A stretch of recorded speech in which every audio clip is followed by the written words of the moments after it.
midowga Yurub ayaa cod dheer waxa uu ugu baaqay hogaamiyayaasha Soomaalida inay si degdeg xal uga gaaraan ismariwaaga ka taagan doorashooyinka heer federaal oo qorshuhu ahaa inay qabsoonto bilowga sanadkan 2021.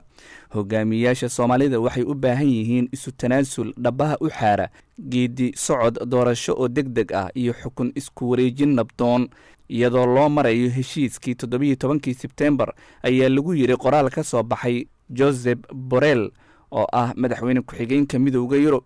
Borrell ayaa sidoo kale ah wakiilka midowga Yurub ee arrimaha dibadda waxaana uu ka digay khilaafka inuu sii daba dheeraado taas oo waxyeeleynaysa dib u qaabeynta lagu sameeyay qaar ka mid ah hay'adaha dawladda. Dhawqa midowga Yurub ayaa ku soo hagaagay maalmo kadib markii golaha badbaado qaran uu EU-da ku daray liiska daneeyayaal kale oo ay u direen qoraal dheer kaas oo ay ku faahfaahiyeen xaaladda dalka uu wajahayo. Sida ku xusan qoraalka uu soo saaray, Borrell ayaa ku waaninayay hogaamiyayaasha Soomaalida in ay dhinac iska dhigaan in ay danahooda shakhsiga ka hormariyaan masaalixda guud ee kale uu qaranku leeyahay.